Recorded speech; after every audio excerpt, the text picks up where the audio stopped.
નમસ્કાર વિદ્યાર્થી મિત્રો, 11th માં બાયોલોજીની અંદર આજે આપણે આગળના ટોપિકની વાત છે એ કરવાની છે. 3 ટોપિક છે, નાના છે અને સહેલા અને સરળ છે. પહેલો ટોપિક છે આપણે રિબોઝોમ્સ. આગળ પણ ભણી ગયા છે, પણ અહીંયા અત્યારે આપણે છે એ સુકોષ કેન્દ્રીય અને આદિકોષ કેન્દ્રીય કોષ છે, તો એની અંદર રિબોઝોમ છે કઈ રીતે ગોઠવાયેલી છે એની માટે છે. ત્યારબાદ છે કોષરસ કંકાલ અને છેલ્લે આપણે ભણવાનું છે પક્ષમ અને કશા. પહેલો ટોપિક છે રિબોઝોમ્સ. ક્યાં આવેલી છે? હવે તમને મોસ્ટલી બધો જ રિબોઝોમ વિશે છે એ ખ્યાલ છે. ક્યાં આવેલી છે? તો કે કોષરસ ની અંદર, અંતઃકોષરસ જાળની અંદર પણ ગોઠવાયેલી છે અને ઘણીવાર છે છૂટી છવાયેલી કોષરસની અંદર પણ ગોઠવાયેલી હોય છે. આપણને ખબર છે કે અંતઃકોષરસ જાળ આપણે જ્યારે ભણ્યા થયા ત્યારે 2 પ્રકારની અંતઃકોષરસ જાળ હતી. એક RER હતી અને બીજી છે એ SER હતી. તેની અંદર RER એટલે શું હતું? રફ એન્ડોપ્લાઝમિક રેટિક્યુલમ, એટલે કે કણિકામય અંતઃકોષરસ જાળ.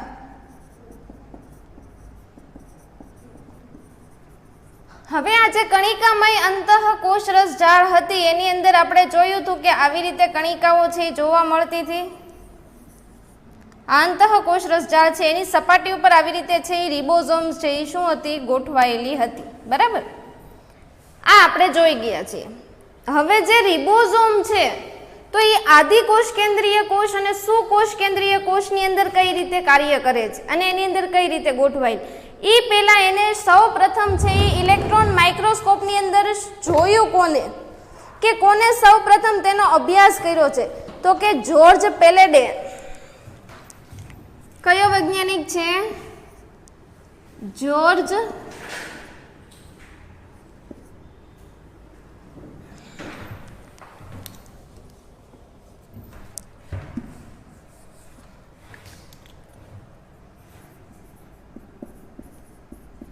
પેલેડે. ક્યારે શોધ કરી? તો કે 1953 ની અંદર સૌ પ્રથમ એને ઇલેક્ટ્રોન માઇક્રોસ્કોપની અંદર એનો નિહાળી અને એનો અભ્યાસ છે એ કર્યો છે. એને શું જોયું તેની અંદર? તો કે જે રિબોઝોમ છે એ શું ધરાવે છે? તો કે 2 ભાગની અંદર વિભાજિત થયેલી છે. 2 ભાગ છે એને જુદા જુદા નામ આપ્યા છે, એને પેટા એકમ નામ આપ્યા છે. પેટા એકમની અંદર જે મોટો ભાગ જોવા મળે છે એને મોટો પેટા એકમ કીધો છે અને નાનો ભાગ જે જોવા મળે છે એને શું કીધું છે? નાનો પેટા એકમ. હવે જુઓ, સુકોષ કેન્દ્રીય કોષ અને આદિકોષ કેન્દ્રીય કોષ આ બંનેની અંદર છે એ રચના છે આની અલગ અલગ જોવા મળે છે. હવે આપણને એ પણ ખ્યાલ છે કે અંગિકાઓ છે એ 2 પ્રકારની હોય છે, એક પટલયુક્ત હોય અને એક પટલ વિહીન હોય. દાખલા તરીકે આપણે અંતઃકોષરસ જાળ જોઈ હતી તો એ કેવી હતી? પટલ વિહીન. રિબોઝોમ જોઈ, લાઇસોઝોમ જોઈ તો અમુક અંગિકાઓ છે એ કેવી છે? પટલયુક્ત હોય છે, અમુક છે એ પટલ વિહીન છે. દાખલા તરીકે આપણે હરિતકણ જોયું હતું અને કણાભસૂત્ર જોયું હતું તો એ કેવી હતી? દ્વિપટલમય રચના ધરાવતી હતી. શું કામ? કારણ કે તેની અંદર 2 પટલ આવેલા હતા.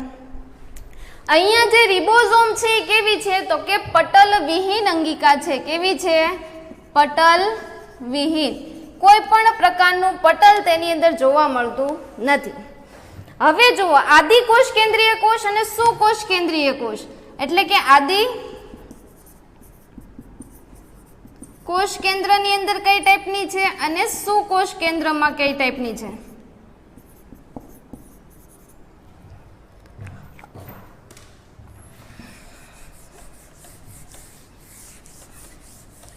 હવે આદિકોષ કેન્દ્ર અને સુકોષ કેન્દ્રની અંદરમાં સૌથી પહેલું આદિકોષ કેન્દ્રીય કોષ જોઈએ તો એની અંદર છે એ ટોટલ કેટલી છે? 70S ટાઈપની શું જોવા મળે છે? તો કે રિબોઝોમ છે એ જોવા મળે છે. આ 70S છે એ આ પેટા એકમની અંદર કઈ રીતે ગોઠવાયેલા છે? તો કે 50 અને 30 ના ભાગની અંદર ગોઠવાયેલા છે. 50S અને અહીંયા આવશે 30S. મેં ત્યારે પણ કીધું હતું આપણે અહીંયા ટોટલ મારવાનો નથી. હવે જો આ 50S છે, S એટલે તમને બધાને ખ્યાલ છે કે સેડબર્ગ એકમ છે કે જે કદ અને ઘનતા માટે છે એ એના માપન માટે છે ઉપયોગી થાય છે. તમારે કેમિસ્ટ્રીમાં સેડબર્ગ એકમ છે એ 12th ની અંદર ભણવાનું આવશે. આ સેડબર્ગ એકમ છે અત્યારે આપણે અહીંયા રિબોઝોમના સામાન્ય માપ માટે એટલે કે ઘનતા અને કદ માટે લઈએ છીએ. હવે 70S છે શેમાં છે? આદિકોષ કેન્દ્રીય કોષની અંદર છે, પેટા 2 એકમમાં ગોઠવાયેલો છે. તેમાંથી 50S છે કયા એકમમાં ગોઠવાયેલો છે? મોટા એકમમાં ગોઠવાયેલો છે. 30S છે તો એ કયા એકમમાં ગોઠવાયેલો છે? નાના એકમની અંદર છે એ ગોઠવાયેલો હશે. ત્યારબાદ છે એ સુકોષ કેન્દ્રીય કોષની અંદર કયા ટાઈપનો છે? તો કે 80S ટાઈપના છે. રિબોઝોમ છે એની અંદર છે એ પણ અલગ રીતે ગોઠવાયેલા છે. એની અંદર 60S અને 40S ટાઈપે ગોઠવાયેલા છે.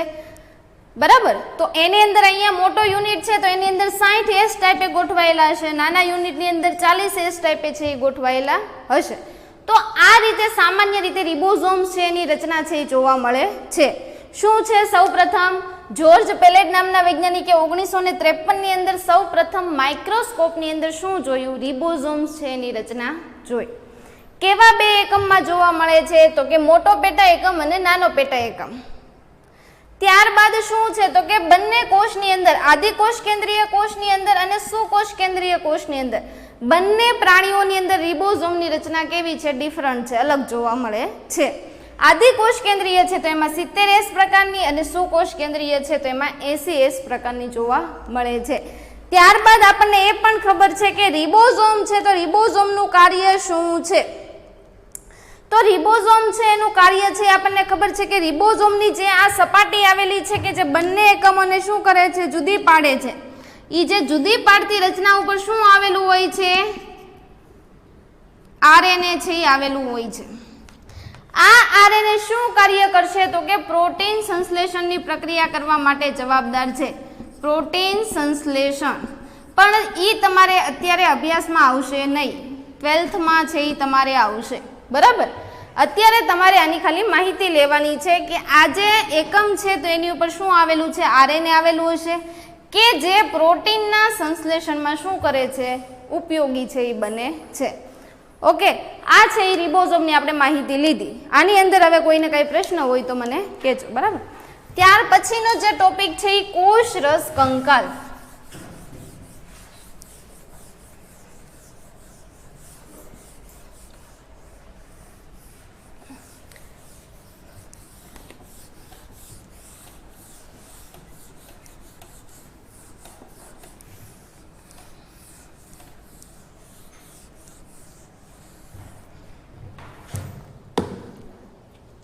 કોષ રસ કંકાલને સાઇટોસ્કેલેટન તરીકે પણ ઓળખવામાં આવે. શેના તરીકે? સાઇટોસ્કેલેટન. તમારી ટેક્સ્ટ બુકમાં ફિગર નથી, તમારી માહિતી માટે અહીંયા દોરી દઉં છું. બરાબર,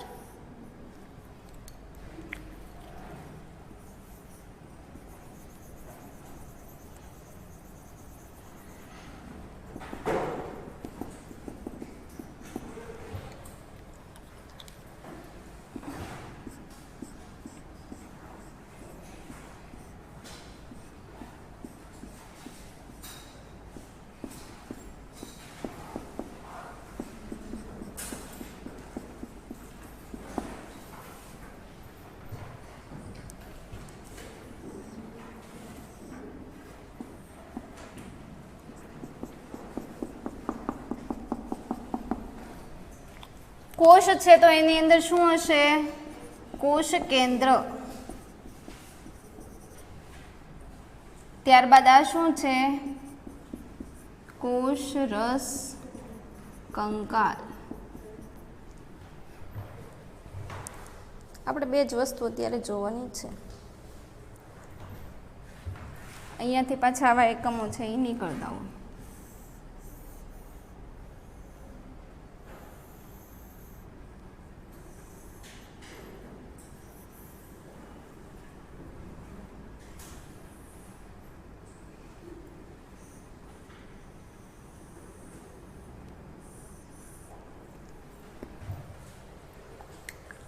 ઓકે, કોષ છે તો એની અંદર શું આવેલું છે? કોષ કેન્દ્ર. આપણે કોષ રસ કંકાલની વાત કરીએ છીએ. કોષ રસ કંકાલ કે જેને ઇંગ્લિશમાં આપણે સાઇટોસ્કેલેટન કહેશું. સાઇટોસ્કેલેટન એટલે કે કોષ રસ કંકાલ. પેલું નામ શું છે? કોષ. કોષ આપણે દોર્યો, રસ કોની અંદર આવેલું છે? કોષની અંદર શું આવેલું છે? કોષ રસ આવેલો છે અને એનું કંકાલ એટલે એની વ્યવસ્થા કઈ રીતે ગોઠવાયેલું છે, ટૂંકમાં આપણે કહીએ તો એને કોષ રસ કંકાલ. કોષ છે તો એની અંદર આપણે કોષ કેન્દ્ર દોર્યું છે, ત્યાર બાકીનો જે ભાગ છે આપણને ખબર છે કે કોષ રસથી ભરેલો હોય છે. આ કોષ રસ છે એની અંદર શું આવેલું હોય છે તો કે કંકાલમય રચના છે ગોઠવાયેલી હોય છે કે જે કોષને શું કરે છે? આકાર આપવાનું, મજબૂતાઈ આપવાનું, એને જોડી રાખવાનું કાર્ય એ બધું જ કોણ કરતું હશે તો કે કોષ રસ કંકાલ છે એ કરતું હશે. તો આપણે કોષ રસ કંકાલની અંદર જોઈએ તો કોષ રસ કંકાલ છે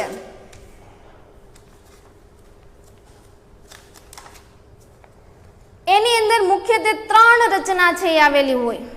એક સૂક્ષ્મ તંતુઓ, સૂક્ષ્મ નલિકાઓ અને મધ્યસ્થ નલિકાઓ પણ ગોઠવાયેલ અથવા તો મધ્યવર્તી તંતુઓ તરીકે પણ આપણે ઓળખી શકીએ. ત્રણેય આપણે જોઈએ.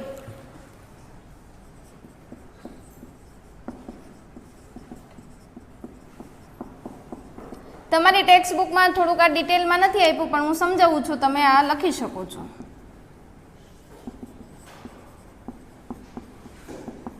સૂક્ષ્મ તંતુઓ, સૂક્ષ્મ નલિકાઓ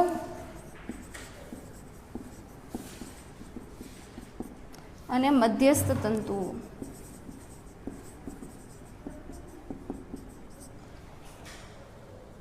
અથવા તો મધ્યવર્તી તંતુ.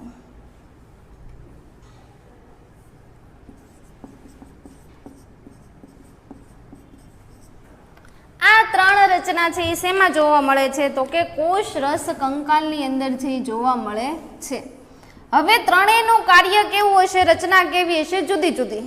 શું કામ જુદી જુદી રચના જોવા મળશે? કારણ કે કોષ રસ કંકાલ તો કેટલું બધું મોટું છે, એની અંદર છે એ દરેક રચના છે એ કેવી હશે તો કે ડિફરન્ટ છે, અલગ છે એ જોવા મળતી હશે.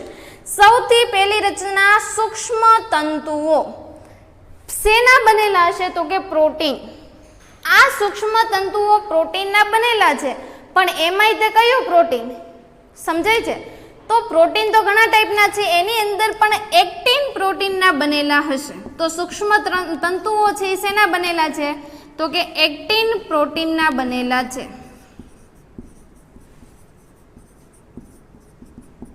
તો પહેલો પોઈન્ટ શું આવશે? એક્ટિન પ્રોટીનના બનેલા છે. એમસીક્યુમાં તમારે પૂછાઈ શકે કે સૂક્ષ્મ તંતુઓ છે એ કયા પ્રકારના રચનાથી બનેલા છે? તો એક્ટિન પ્રોટીન આપેલું હોય, માયોસિન આપેલું હોય, એ બી બંને આપેલું હોય અથવા તો એક પણ ન આપેલું હોય, તો ત્યાં તમને ખબર હોવી જોઈએ કે એક્ટિન પ્રોટીનના બનેલા છે. બીજો પોઈન્ટ છે છૂટા છવાયા કે જાળા રૂપે ગોઠવાયેલા હોય છે. કેવા હશે તો કે છૂટા છવાયા અથવા તો જાળા સ્વરૂપે હશે. આ યાદ રાખવાનું છે કે આ કોષમાં સૂક્ષ્મ તંતુઓ છે એ છૂટા છવાયેલા હશે કે આ જાળામાં ગોઠવાયેલા હશે. અહીંયા મેં દોરેલા છે. ત્રીજું છે એ શું કરે છે તો કે કોષીય ગતિ કે કોષના સ્વરૂપમાં અમીબીય ગતિ અને જીવરસનું ભ્રમણ માટે જવાબદાર છે. એક છે એ અમીબીય ગતિ કરી શકે છે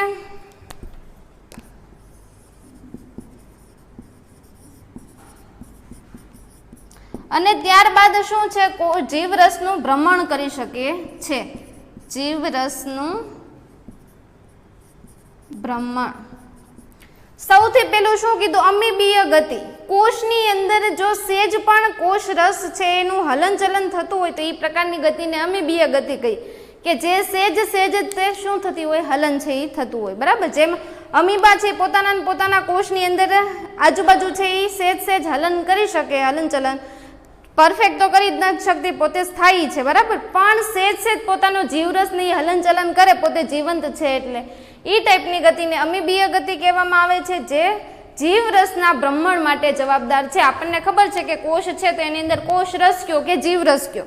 જીવંત કોષ છે એટલે આપણે એને કોષ રસ પણ કહી શકીએ અથવા તો જીવરસ પણ કહી શકીએ. તો એની અંદર સેજ હલનચલન થતું હોય તો એ કોની આધારિત છે? સૂક્ષ્મ તંતુઓને આધારે છે એ જોવા મળે છે. એટલે મુખ્ય કાર્ય એનું શું છે? અમીબીય ગતિ અથવા તો જીવરસનું ભ્રમણ કરવાનું છે. શેના બનેલા છે તો કે એક્ટિન પ્રોટીનના. કેવી રીતે ગોઠવાયેલા છે તો કે છૂટા છવાયેલા અથવા તો જાળા સ્વરૂપે ગોઠવાયેલી રચના છે. બીજું છે સૂક્ષ્મ નલિકાઓ. સૂક્ષ્મ નલિકાની અંદર આપણે પહેલું જોઈએ તો પહેલા તો સૌથી પહેલા શેની બનેલી છે તો કે ગોળાકાર યુક્ત ટ્યુબ્યુલિન પ્રોટીનની બનેલી છે.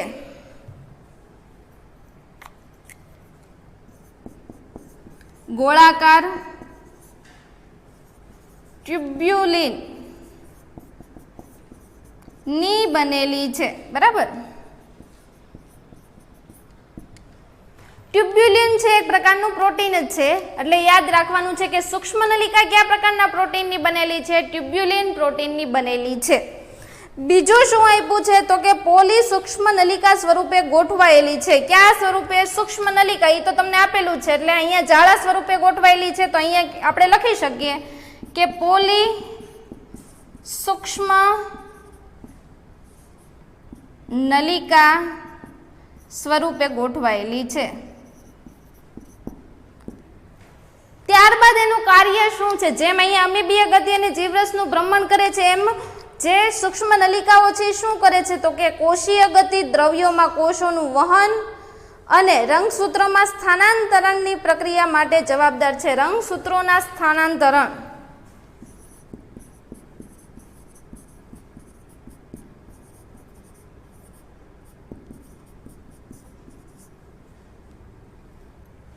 ત્યારબાદ કોષીય ગતિ માટે. ઓકે, અહીંયા રંગસૂત્રનું સ્થાનાંતરણ કીધું છે. હવે રંગસૂત્ર પહેલા તો ક્યાં આવેલા છે? સૌથી પહેલો લેક્ચર આપણે યાદ કરવાનો છે, જ્યારે આપણે ચેપ્ટર સ્ટાર્ટ કર્યું હતું ત્યારે આપણે કીધું હતું કે કોષ છે, એની અંદર કોષ કેન્દ્ર છે. આ કોષ કેન્દ્રને આપણે બહાર કાઢીએ એટલે એની અંદરનું ઝૂમ કરીને જોઈશું તો શું જોવા મળશે? તો કે રંગસૂત્રની રચના જોવા મળે છે. રંગસૂત્રનો નાનો ખંડ લઈ લ્યો તો આપણે એને ડીએનએ કીધું હતું. ડીએનએનો નાનો ખંડ લઈ લ્યો તો આપણે એને શું કીધું હતું? તો કે જનીન છે એ કીધું હતું. આ પ્રક્રિયા તમારે 12મા ધોરણ સુધી બાયોલોજી ભણો ત્યાં સુધી ભૂલવાની નથી. આ તો કોમન જ રહેશે, બધાની અંદર આવશે. તમે કોઈ પણ ટોપિક ભણશો તો એની અંદર જીન લેવલ સુધી તમે જાઓ તો તમને ખબર હોવી પડે કે જનીન ક્યાં આવેલું છે. એક જ કોષનો અભ્યાસ કરીએ છીએ. આ એક કોષના અભ્યાસની અંદર એની અંદરનું કોષ કેન્દ્ર, રંગસૂત્ર, ડીએનએ અને જનીન. આપણે અત્યારે અહીંયા શું કીધું છે? રંગસૂત્રનું સ્થાનાંતરણ. એટલે કોષની અંદર કોષ કેન્દ્રમાં શું આવેલું છે? રંગસૂત્રો આવેલા છે. આ રંગસૂત્રને એકબીજાને એટલે કે કોષ કેન્દ્રની અંદર સ્થાન ફેરવવા માટે કોણ જવાબદાર છે? સૂક્ષ્મ નલિકાઓ છે એ કાર્ય કરે છે. તો સૂક્ષ્મ નલિકાનું રચના શું આવી? તો કે ગોળાકાર ટ્યુબ્યુલિન પ્રોટીનની બનેલી છે, પોલી સૂક્ષ્મ નલિકા સ્વરૂપે ગોઠવાયેલી હોય છે અને રંગસૂત્ર અને કોષીય ગતિ માટે જવાબદાર છે. છેલ્લું છે મધ્યવર્તી તંતુ. મધ્યવર્તી તંતુ છે મજબૂત, ટકાઉ અને પ્રોટીન તંતુયુક્ત રચના છે. કેવા છે? ટકાઉ, ત્યારબાદ મજબૂત, પ્રોટીનથી બનતી રચના છે. જો અહીંયા પ્રોટીનનું નામ આપ્યું નથી, પ્રોટીનથી બનતી રચના નામ આપેલું નથી. પ્રોટીન કયું ક્યાં ગોઠવાયેલું છે? એક્ટિન પ્રોટીન કેમાં આવેલું છે? સૂક્ષ્મ તંતુમાં, સૂક્ષ્મ નલિકામાં ટ્યુબ્યુલિન પ્રોટીન આવેલું છે અને મધ્યવર્તી તંતુ પ્રોટીનથી બનેલું છે પણ ચોખવટ કરેલી નથી. તંતુઓના છાબ રચે છે કે જે તંતુઓ અને નલિકાઓને આધાર આપવાનું કામ કરે છે. એટલે અહીંયા આનું કાર્ય શું છે? તો કે તંતુઓ અને નલિકાને આધાર આપવાનું કાર્ય છે એ કરે છે. તંતુઓ અહીંયા ગોઠવાયેલા હશે અને નલિકાઓ પણ ગોઠવાયેલી હશે. આ લાંબી છે એ નલિકામય રચના હોય તો એ બંનેને આધાર આપવાનું કાર્ય કોણ કરશે? મધ્યવર્તી તંતુ. તો આપણે અહીંયા કોષરસ કંકાલ જોઈએ તો કોષરસ કંકાલની અંદર મુખ્યત્વે આજે મેં રચના દોરી છે એમાં 3 રચના કઈ કઈ છે? સૂક્ષ્મ તંતુઓ, સૂક્ષ્મ નલિકાઓ અને મધ્યવર્તી તંતુઓ. ત્રણેયની આપણે રચના, કાર્ય અને ક્યાં છે એ કઈ રીતે સ્થાનમાં ગોઠવાયેલું છે આપણે જોયું. ત્યારબાદ આ કોષરસ કંકાલ છે એ કાર્ય શું કરે છે? તો કે એનું મુખ્ય કાર્ય શું છે કોષરસ કંકાલનું? તો એની અંદર છે એ કોષને મજબૂતાઈ આપવાનું કામ કરે છે. તમને કોઈક એવું પૂછે, અહીંયા જ આપણે લખી નાખીએ, તમને એવું સિમ્પલ પૂછે કે કોષરસ કંકાલનું, આપણે આ ત્રણેયનું કાર્ય હજી પૂછ્યું નથી, પણ તમને એમ પૂછે કે કોષરસ કંકાલનું કાર્ય શું છે તો શું આવશે? તો કે કોષને મજબૂતાઈ આપે છે, કોષનો આકાર જાળવી રાખે છે અને ત્યારબાદ ત્રીજું કાર્ય તમને આપેલું છે એ ચલિતતા અને ચલિતતા છે એ આપવાનું કાર્ય છે એ કરે છે. હવે જો ત્રણેય કાર્ય છે એ સમજાવું. કોષને મજબૂતાઈ આપવાનું. શું કામ મજબૂતાઈ આપે છે? કારણ કે આ બધા શેના બનેલા છે? પ્રોટીનના બનેલા છે. પ્રોટીન છે એ કોષને શું કરે છે? મજબૂતાઈ આપવાનું. આપણે કોષનું કોષરસ પટલ છે એ ભણ્યા હતા કે જે લિપિડ અને પ્રોટીનનું બનેલું છે, ફ્લુઇડ મોઝેઇક મોડેલ. એ શું કામ કરે છે? તો કે આ પ્રોટીન છે એ શું કરે છે? કોષને મજબૂતાઈ આપવાનું કાર્ય છે એ કરે છે. ત્યારબાદ કોષનો આકાર જાળવી રાખવાનું કાર્ય પણ કોણ કરે છે? આ બધી રચના છે એ કરે છે, એટલે કે કોષરસ કંકાલ કરે છે. કોષને ચલિતતા એટલે કે કોષ છે એ હાલતો નથી એમ કઈ આપણે એમ કહીએ કે અત્યારે અહીંયા છે ને પછી ભાગી જાય છે, એવી વાત નથી. પણ સેજ એની અંદર છે એ અમુક ઘટકો છે કે જેનું હલનચલન છે એ જરૂરી છે. એવા ઘટકોનું હલનચલન કરવા માટે, ચલિતતા માટે છે એ શું છે? જવાબદાર છે. તો આપણે સૂક્ષ્મ એટલે કે કોષરસ કંકાલની રચના છે એનો અભ્યાસ કર્યો. ત્યારબાદનો જે ટોપિક છે એ શું છે? પક્ષ્મ અને કશા.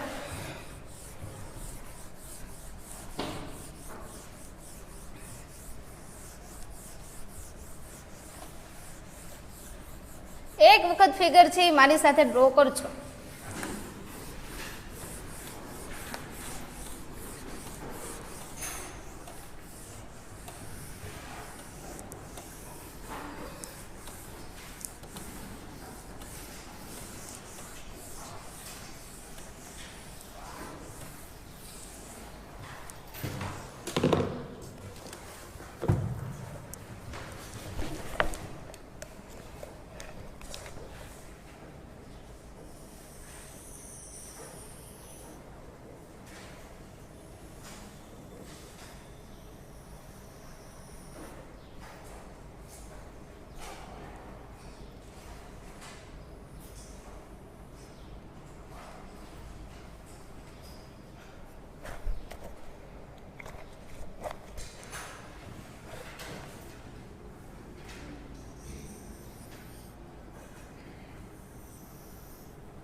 ચાલો, સૌથી પહેલા છે એ પક્ષમાં અને કશા.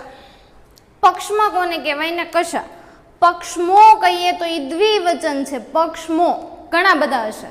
પક્ષમાં જોઈએ તો આપણે એકની વાત કરી શકીએ, એક વચનનો શબ્દ છે.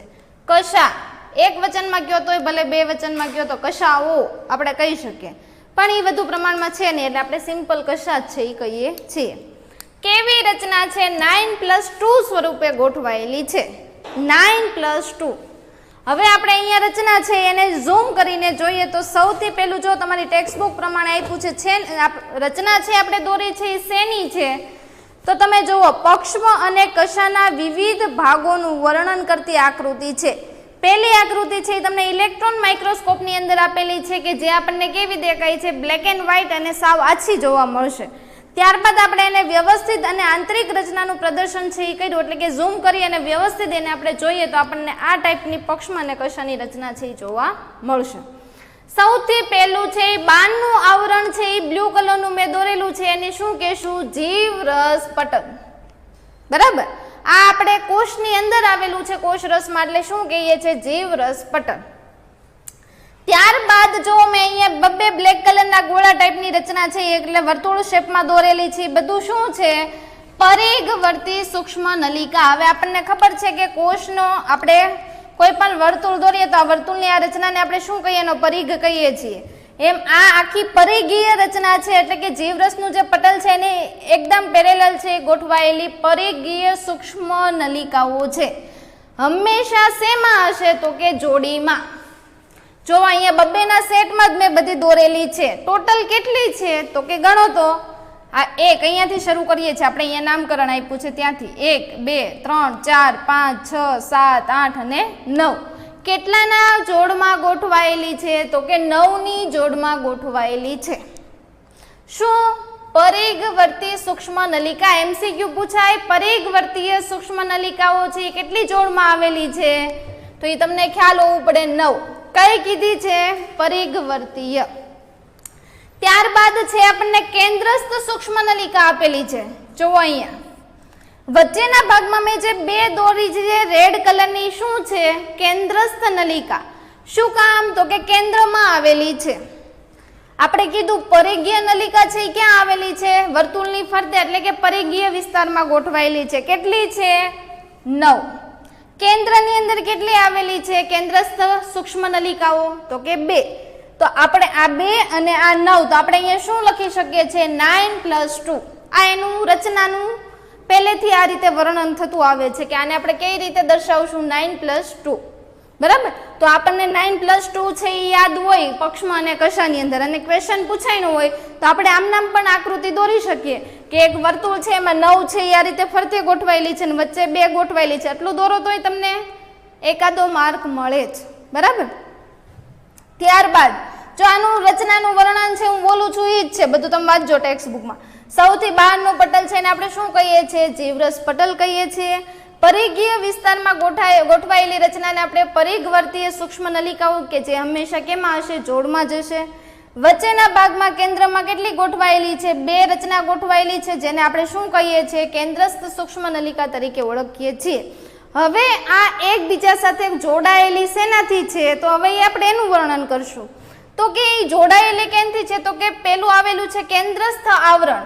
જો આ વચ્ચેની જે રચના છે એ કોની સાથે જોડાયેલી છે? કેન્દ્રસ્થ આવરણ સાથે. કઈ રચના એની સાથે જોડાયેલી છે? તો કે પરિઘીય વિસ્તારની જે રચના છે એ કેન્દ્રસ્થ આવરણ સાથે જોડાયેલી છે. જો મેં બધાની વચમાં શું કર્યું છે? આ રેડ લાઈનથી મેં આ બ્લેક જે નલિકાઓ છે એ બધી જોડી છે. જુઓ, જોડેલી છે. તો તમારે શું કહેવાનું છે? તો કે પરિઘીય નલિકા છે એ કેન્દ્રસ્થ આવરણ સાથે જોડાયેલી છે. બરાબર, ત્યારબાદ શું આપેલું છે? આંતરદ્વિકીય સેતુ. આંતરદ્વિકીય સેતુ શું કામ કીધો છે? કારણ કે એક સેતુ કોની સાથે જોડાયેલો છે? કેન્દ્રસ્થ ભાગ સાથે જોડાયેલો છે. બીજો છે એ કોની સાથે જોડાયેલો છે? તો કે બંને નલિકાઓ એકબીજા સાથે જોડાયેલી છે. જે ભાગને શું કીધું? તો કે આંતરદ્વિકીય સેતુ.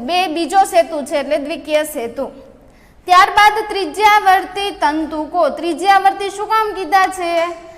કારણ કે એકબીજાના અડધા વર્તુળ સાથે શું થયેલા છે? જોડાયેલા છે, એટલે ત્રિજ્યાવર્તી ભાગમાં છે એ જોડાયેલા છે.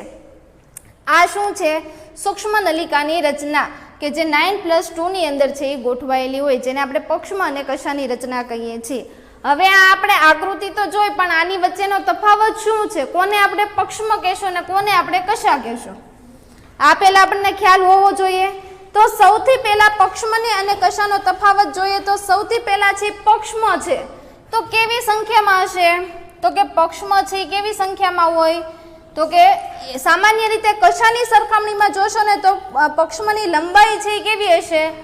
ઓછી હશે, ઓછી લંબાઈ ધરાવશે. જ્યારે કશાની લંબાઈ કેવી હશે? તો કે વધુ લંબાઈ. પક્ષમાંની કશા કેવી છે? ઓછી લાંબી હોય, જ્યારે કશાની લંબાઈ છે કેવી હશે? વધારે. જુઓ તમે પેરામિશમ ને એ બધું જોયેલું છે. પેરામિશમ છે તમને ખબર છે સ્લીપર આકારના છે જોવા મળતી રચના છે. અહીંયા એનું મોટું કોષ કેન્દ્ર આવેલું હોય એની બાજુમાં, ત્યારબાદ અહીંયા છે જીવરસની એની રચના છે આવેલી. આપણે બહારની સપાટીનો અત્યારે અભ્યાસ કરવાનો છે. તમે આવા પક્ષમાં છે એની ફરતે જોઈ શકો. આ પક્ષમાંની સાઈઝ કેવી છે? એક સરખી અને નાની નાની. હવે એની સામે તમે યુગ્લિના છે એ ડ્રો કરશો. દાખલા તરીકે આ યુગ્લિના છે,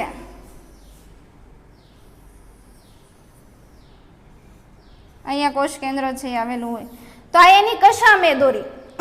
તો પક્ષમાંની લંબાઈ વધારે છે કે કશાની? કશા છે એ સામાન્ય રીતે લંબાઈની દ્રષ્ટિએ કેવી છે? વધારે હશે. જ્યારે પક્ષમાં છે એ કેવા હશે? ટૂંકા છે એ જોવા મળે છે, એટલે ઓછી લંબાઈના જોવા મળે છે. ત્યારબાદ બીજો તફાવત આપણે જોઈએ તો શું આવશે? પક્ષમાં છે એ અનેક હશે. પક્ષમાં કેવા હશે? ઘણા બધા હશે, અનેક હશે, આપણે એવું કહી શકીએ. જ્યારે કશા છે આપણે જોશું તો કશા છે એ કેવી છે? તો કે કાં એક હશે અથવા તો કેવી હશે? 2 ની સંખ્યાની અંદર છે એ જોવા મળશે. એનાથી વધારે જોવા મળશે નહીં. બરાબર. તો આ આપણે છે એ શેની રચના જોઈ? પક્ષમાં અને કશાનો બીજો તફાવત જોયો. હવે પક્ષમાં છે એ તમે જુઓ તો કેટલા બધા છે? તો આપણે એને અનેક કહી શકીએ. પણ 1 અથવા તો 2 ની સંખ્યાની અંદર માત્ર શું આવેલી હશે? કશા. આ એક કશા વાળું છે, કશાને ઇંગ્લિશમાં ફ્લેજેલમ કહેવાય.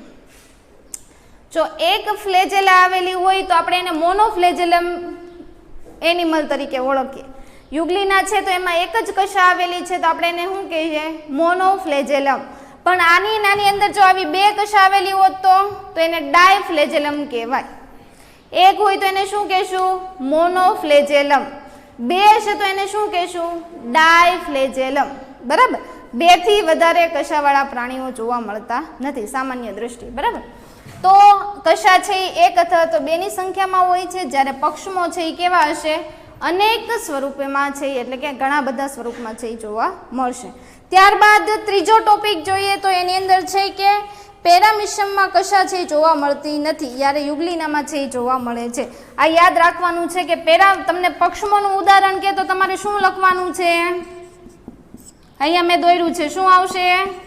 પેરામિશિયમ. અને તમને કશાનું ઉદાહરણ કે તો શું આવશે? યુગ્લિના. 2 છે એ કેવા પ્રાણીઓ છે? પ્રજીવ સમુદાયના પ્રાણીઓ છે. બરાબર. યાદ રાખજો. આ છે એ પક્ષમાં અને કશા વચ્ચેનો તફાવત છે. તમને પૂછાય કે પક્ષમાં અને કશામાં શું ફેર છે, અથવા તો તમને એમ પૂછાય 2 માર્ક્સમાં પક્ષમાંની રચના આવરણો, તો તમને એટલું ખબર હોવી જોઈએ કે ઓછી સંખ્યામાં હોય છે, પક્ષમાં છે અનેક હશે. ત્યારબાદ એનું ઉદાહરણ છે એ ખબર હોવી જોઈએ કે પેરામિશમ છે એનું ઉદાહરણ છે એ જોવા મળે છે. હવે છે એ આપણે પક્ષમાં અને કશા વિશે બીજું જોઈએ તો શું આવી શકે છે? તો કે કોષની મુક્ત સપાટી ઉપર આવેલા હોય છે. એટલે આ જો કોષ છે એની ફરતે મુક્ત સપાટી ઉપર કશા કયો તોય ભલે, અને પક્ષમાં બંને બહારની સપાટી ઉપર મુક્ત રીતે તરતા હોય છે.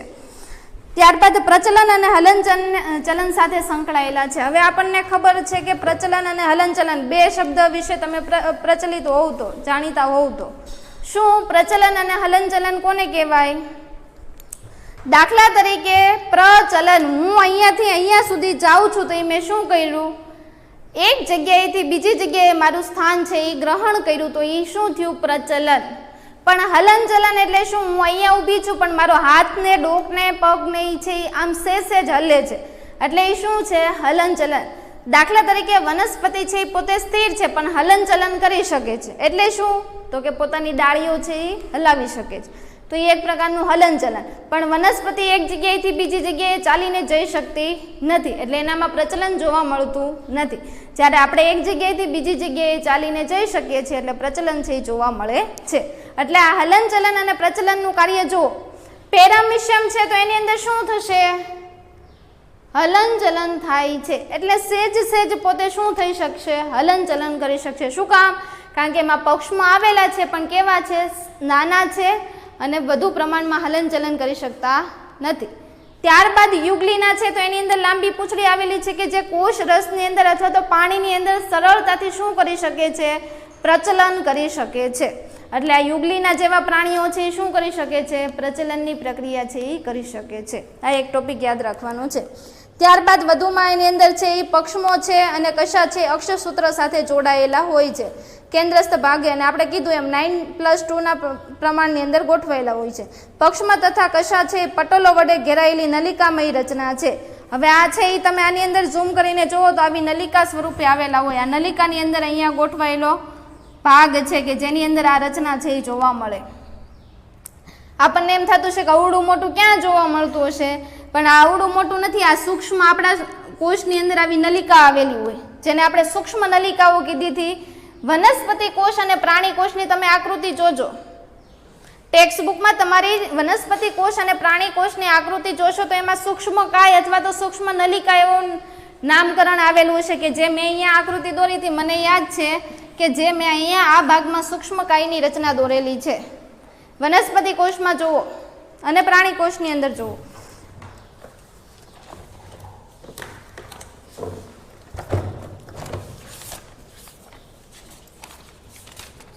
દેખાય છે? કોષરસ તંતુ અથવા તો સૂક્ષ્મ નલિકાઓ તમને લખેલું છે. એ નલિકાઓની રચના તમે જુઓ તો એકદમ પતલી આવેલી હોય. એ પતલી નલિકાનો જે આગળનો ભાગ છે અહીંયા ત્યાં આવી રચના ગોઠવાયેલી છે, અને આ રચનાને આપણે અહીંયા શું કર્યું છે? ઝૂમ કર્યું છે, ને એની અંદર આ કઈ રીતે ગોઠવાયેલી હોય એ રીતની વાત છે આપણે અહીંયા જોઈ. બરાબર? એટલે પક્ષમાં અને કશાની રચના છે આ રીતે 9+2ના સ્વરૂપમાં ગોઠવાયેલી હોય. બહારના ભાગમાં છે ને પરિવર્તીય સૂક્ષ્મ નલિકાઓ કહીએ છીએ. અંદર છે એ કઈ છે? કેન્દ્રસ્થ સૂક્ષ્મ નલિકાઓ બંને અક્ષતંતુ સાથે એકદમ મજબૂત રીતે ગોઠવાયેલી હોય છે. ત્યારબાદ પક્ષમાં અને કશાની આપણે રચના છે એના તફાવત છે એ જોઈએ. ઓકે, આજના લેક્ચર માટે આપણે એટલે સુધી છે એ રાખીએ છીએ. તમારે લોકોને હોમવર્કની અંદર છે એ પક્ષમાં અને કશાનો તફાવત છે એ એક વખત લખવાનો છે. લખી દઉં છું તમને અહીંયા. પક્ષમાં અને કશાનો તફાવત.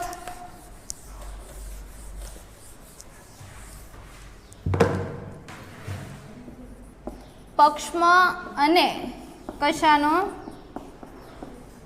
તફાવત. ત્યારબાદ છે એ બીજું હોમવર્કની અંદર છે રિબોઝોમની રચના અને કોષરસ કંકાલની રચના. રિબોઝોમ્સ અને કોષરસ કંકાલની રચના લખવાની છે. મેઇન મુદ્દા છે તમારે એમાં શોર્ટ આઉટ કરી અને નોટ છે એ કરવાના રહેશે. બરાબર? એમસીક્યુ છે એ મેં તમને કાલ પણ આપ્યા હતા, આજ પણ સોલ્વ થાય એટલે તમારે કરવાના છે. તમારી રીતે તમારે એમસીક્યુ બનાવી શકો. પછી મારે એમાં બધું તમને કહેવાનું આવે નહીં. દાખલા તરીકે તમને બધા જ એમસીક્યુનું હું અહીંયા ઉદાહરણ આપતી જાઉં કે આ એમસીક્યુ આ રીતે પૂછાઈ શકે, એટલે તમે તમારી રીતે એમસીક્યુ બનાવી શકો. આ આજનું હોમવર્ક છે. બરાબર? આટલું છે આજના લેક્ચર માટે આપણે કરવાનું છે. બાકીનો ટોપિક છે આપણે નેક્સ્ટ લેક્ચરની અંદર જોઈશું. Thank you.